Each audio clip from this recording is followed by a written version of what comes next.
Water and mold resistant drywall. This is the real story.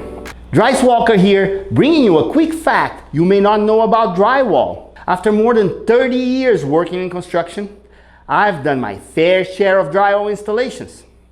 So I have some good insight here for you. Stick with us and you may find out that you have been living a drywall lie all these years. Working along with drywall pros and other professionals of this field, I came to the conclusion that drywall has its mysteries, myths, and secrets, but the Greenback board drywall is the most mysterious of them all, and carries a clout of alleged advantages that doesn't live up to the claims. If you don't know, when you go to buy drywall, you see a gray type and a green or purple, which we call Greenback or moisture resistant drywall. Way back when, even when I was younger than little Dryce, old timer tile installers used to install Greenback drywall in areas directly under where tile was going to go. Over time, advertisers created an image of a super drywall, moisture resistant Greenback. But before we talk more about this, please like, subscribe, and ring that bell if you like what we have to say. Your contribution helps our channel grow and we can continue bringing more content about construction totally free to you. Okay, for today's quick episode, let me just pose some questions and you answer them on your own time and come up with your own conclusions. If green board drywall is supposed to be moisture resistant, how come the building code doesn't require it anywhere else but in areas where tile will be installed? There are bathrooms and kitchens that do not receive any tiles, and it is okay not to use Greenback in those areas. Another one, how come every time we professionals work in bathrooms or repair a water leak, even finding green boards all over, the drywall is always moldy? In floods or even water spills, all drywall gets soaked just the same. Last one here.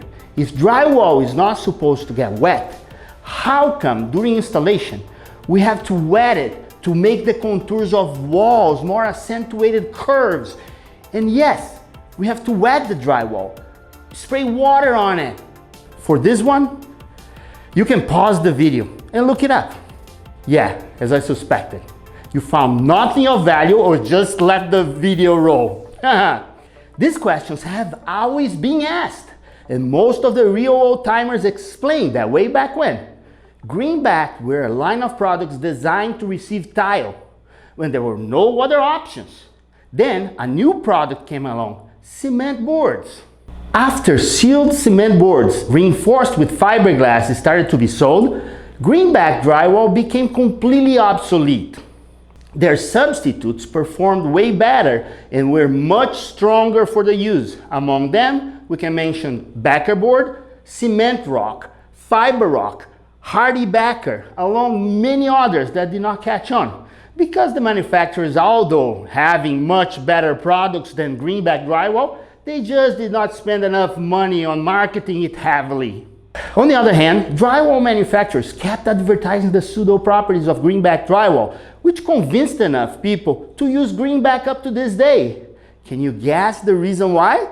Even inspectors stated as a fact by saying, use moisture resistant drywall here. Although it doesn't resist moisture at all, when I asked why he's requesting it and exposed to the facts, he stated that their training includes that line, period. So he went on to find other problems to cover his wounds of pride.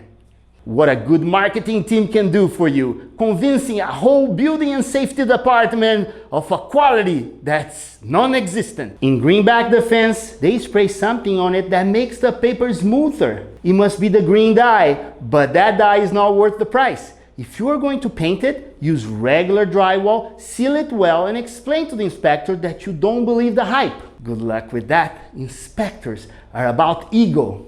And if you puncture it, you may be in bigger trouble.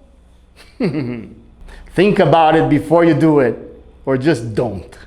Did you know that Greenback was just a marketing ploy? I bet you didn't.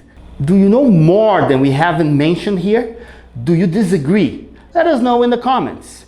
Or like this video to tell us that you liked it. Until next time with Explanation, where we explain things using logic, experience, and facts, sprinkling a little bit of conspiracy theory when nothing else works. So see you soon with Explanation!